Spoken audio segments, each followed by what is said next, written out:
Welcome to another episode of Mike's Money Picks. Today on the podcast, we are going to be continuing our coverage for the 2025 fantasy football season, and we're going to be doing our second episode on the running back position.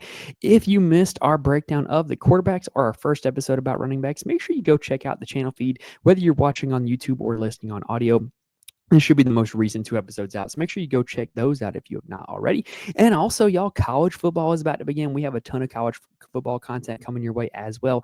Week 0 is about to start. We're going to have some breakdowns for the Week 0 games, as well as our season preview, which is out already. So go check that out if you have not already done so. So today, we are going to be talking about the sell list at the running back position. If you did not catch the buy list, let me go ahead and explain. Every fantasy analyst has to have their own little version of a way to say that they like or don't like a player, right? Like there's love, hate, there's like, dislike, whatever. We're going to make it money themed. And so we do buy or sell. So these are going to be the running backs that are on my sell list for the 2025 season. These are going to be running backs that I do not want to draft on my team, and I'm not willing to take them at their current ADP. And we are going to break down the reason why. And today we are going to talk about 4 of those running backs. So without further ado, let's go ahead and get started. But before we do, let's go ahead and I will say this. If you have not subscribed to the channel, make sure you go ahead and do that. We just passed 1,000 subscribers on YouTube.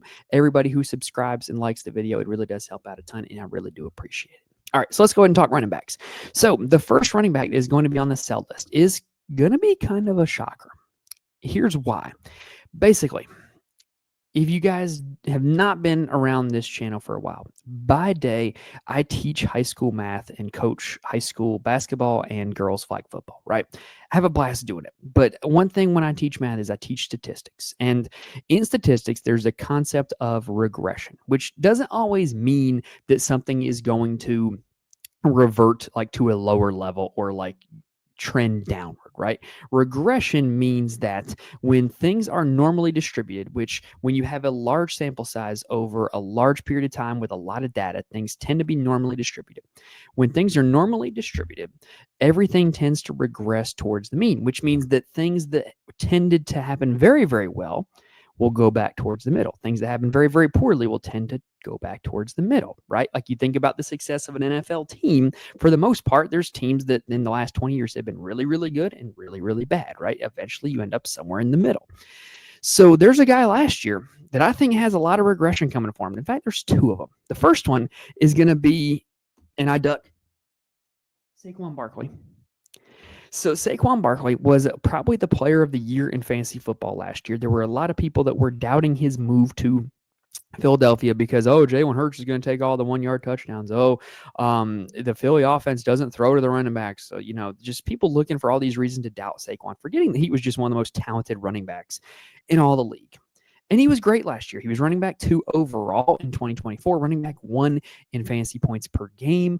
Like I said, player of the year because you could probably draft him in round 2, whereas the other top running backs like Bijan Robinson, Jahmyr Gibbs, you had to draft in the first round. Well, now Saquon Barkley's got an ADP of running back number 2 behind only Bijan Robinson, and it is about number 3 overall, and that's a consensus ADP from multiple sites according to Fantasy Pros. So here's the problem with Saquon Barkley. Last year went too well. And not only that, it lasted too long. So in the regular season last year, Saquon Barkley led all running backs in the league with 345 carries. And that was with sitting out 2 games. He only played 16 games. This was the first time in his career that he eclipsed the 300 carry mark. And then in the postseason, because, the Eagles played 4 postseason games, he hit the magical 400 carry mark. And here's why that is important. Only one running back has averaged over 15 fantasy points per game the following season after hitting the 400 carry mark the previous year. And y'all, some of the best running backs in the league have fallen victim to this trend. I'm talking Jamal Lewis, Arian Foster, Christian McCaffrey, just guys when they hit that 400 carry mark, something about it, they tend to regress significantly the following year. Now, maybe there's like a whole lot of science behind it, but to me, the simple science behind it is this. Y'all, it hurts to get tackled. And to get tackled 400 times, to be collided into almost with like the impact of a car crash 400 times in a year, and then to have to come back in 7 months and do it all again, that's asking a lot of the human body. And so it tends to break down the running backs that hit that 400 carry mark. The only one who averaged over 15 fantasy points per game throughout the season was Edgerrin James, which is primarily in a pass-first offense in Indianapolis. So I was kind of surprised to see that. But anyway, I just think that when you look at Saquon, as great as he was, regression's coming for him. Last year was too good. It took way too much off of his body, way too much of a toll on him. And I just don't see any way that he is going to replicate the success that he had last season. Now, also, if you are not a numerically inclined person like me, you're more of an anecdotal person, there's the Madden curse. Saquon's on the cover of Madden this year. Has not necessarily worked out great for the last running backs that were on the cover of Madden. Just saying, I'm a numbers person, so I try not to fall into anecdotal evidence like that, but it's kind of hard to ignore also. So anyway, Saquon Barkley, a guy that I'm not drafting this year. I just think that he's being drafted way too high. In that position, I would much rather draft one of the top receivers that are available, or I would rather draft Bijan Robinson or Jahmyr Gibbs. Now, the second running back that is on the buy list, like I said, we mentioned that regression doesn't necessarily mean trending downward, right? Regression means that everything tends to average out over the course of multiple seasons. Well, what is one way that a running back can rack up a ton of fantasy points in a hurry without a whole lot of effort? Scoring touchdowns.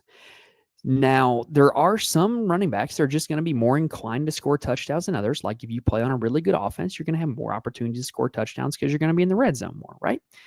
But that being said, touchdowns can be quite random. And there's a guy last year that capitalized on great touchdown luck, and that is James Cook of the Buffalo Bills. His current ADP is running back 13, being drafted number 31 overall. He finished as running back 11 in fantasy points per game in 2024, which is pretty good. It's the best mark of his career. He ranks second among all running backs in the league with 18 total touchdowns, trailing only Saquon Barkley. And a big reason why is because for whatever reason, when the Bills got close to the end zone, they really ran James Cook.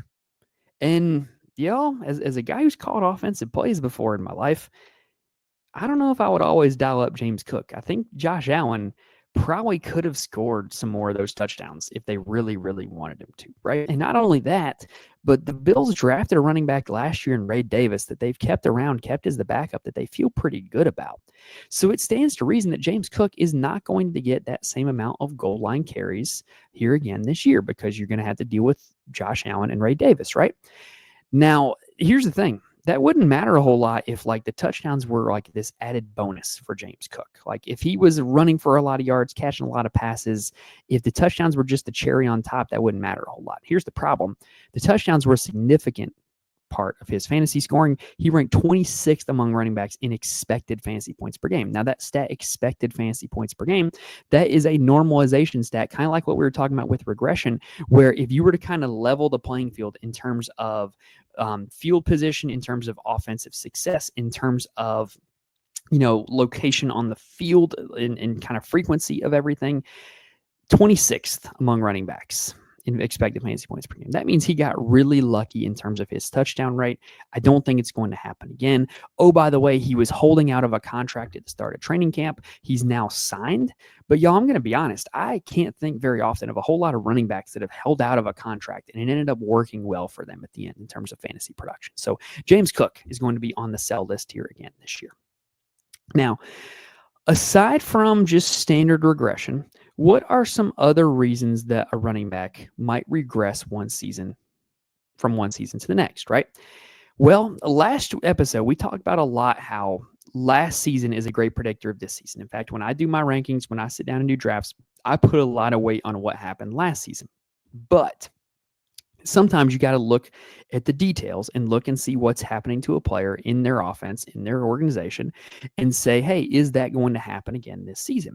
And there's a guy that I don't think that that's going to happen to, and that's Breece Hall, right? His current ADP is running back 14. Currently being drafted is the 32nd overall player off the board. Now, Breece Hall has been great in his young NFL career. He finished as running back 17 and running back 6 in fantasy points per game in each of the last two seasons. Running back 17 last year and running back 6 in 2023. Now, here's the thing. In those seasons, it required a lot of Breece Hall to get there. And what I mean by that is in both 2023 and 2024, Brees Hall had over a 68% snap share, meaning he was taking the lion's share of the work, and he ranked in the top 5 running backs in total targets and in target share. So basically, here's the thing. For the last 2 seasons, Brees Hall was very good, but he was out on the field a ton. He was not a part of a committee, and he was getting the ball thrown to him a ton. PPR scoring largely dependent on targets and catching passes, right? Well, when you look at everything that's going on with the New York Jets in the 2025 season, everything is pointing towards Brees Hall playing less snaps and catching less passes. So if all of his production is predicated on snaps and on passes, then there's not going to be as much production. It's just simple math, y'all. Now, why do I think that? Well, the Jets coaching staff is a brand new coaching staff this year with Aaron Glenn coming in as the head coach. Aaron Glenn, formerly of the Detroit Lions, very famously, running back committee, Jahmyr Gibbs, David Montgomery. The Jets also last season drafted a running back out of Wisconsin, Braylon Allen. He was only 20 years old when he was drafted. He's only 21 years old now. He's quite young. He's still developing into a full-grown adult. And the Jets really like him, and they've been very vocal about how he is going to play a lot more snaps this year and how he is going to take away some snaps from Brees Hall. They also have a third back, Isaiah Davis, that they've been very vocal about in training camp as well. So that would be a reason why Hall's snap share is going to go down, because this team feels really good about their young buck in Braylon Allen. Now, why do I think his targets are going to go down? Well, the Jets have a new quarterback. It's Justin Fields. I love Justin Fields as a fantasy quarterback in his own right, but I don't like him for running backs because, first off, Justin Fields is a running quarterback. Running quarterbacks not only can vulture touchdowns at the goal line because, it's always an option for Justin Fields to just pull the ball and keep it and run. So you might see less touchdowns at Brees Hall. But also mobile quarterbacks tend to target the running backs a lot less. And Justin Fields historically does not target the running back position in the passing game, right? So I just don't see it with Brees Hall, where he's now in a situation where he's going to play less snaps, he's going to get less targets, but he's being drafted as if he's the same player. So Brees Hall is a guy that I am out on for 2025. Now, if you were following all that, right, let's go ahead and kind of recap what we just talked about. What are reasons that we might not want to draft a running back in 2025 based off of them having success in 2024? Well, they might have added competition for carries and touches. They might be in a different offensive situation that utilizes them differently. Their team and the offense that they're on could also get worse. Or we haven't even got to this one yet. They could be injured. Well, you know who checks off all the boxes on that list? Joe Mixon. His current ADP is running back 26, 70 overall. This is a guy I am literally not drafting in drafts at all. Don't have a single Joe Mixon in best ball. Will not be drafting him in any of my season-long fantasy leagues this year. Now, you might be thinking, well, dang, Joe Mixon's pretty good, right? Well, yeah, he was running back 9 in fantasy points per game last year, which was his first season in Houston. But like I said, he checks off all the boxes in terms of a guy we don't want in terms of lessening his production from one year to the next. He is currently injured with no timetable to return. We don't know if we're going to be getting him in week 1 or week 2 or week 4 or week 7. We just don't. And the Texans' offensive line was not good last year, and they traded away 2 of their starters. I don't know what they're doing, but it's not to help the run game. Their line had a horrible run blocking rating last year, and it's going to be even worse this year, which is not good for a running back if the offensive line is not producing in making you yards, right?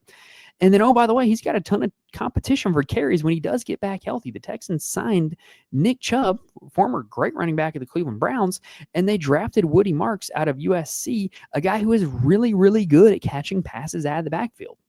So I just don't see a big role for Mixon when he does come back healthy now that the Texans have 2 other pretty good running backs, whereas last year he was like the only guy around.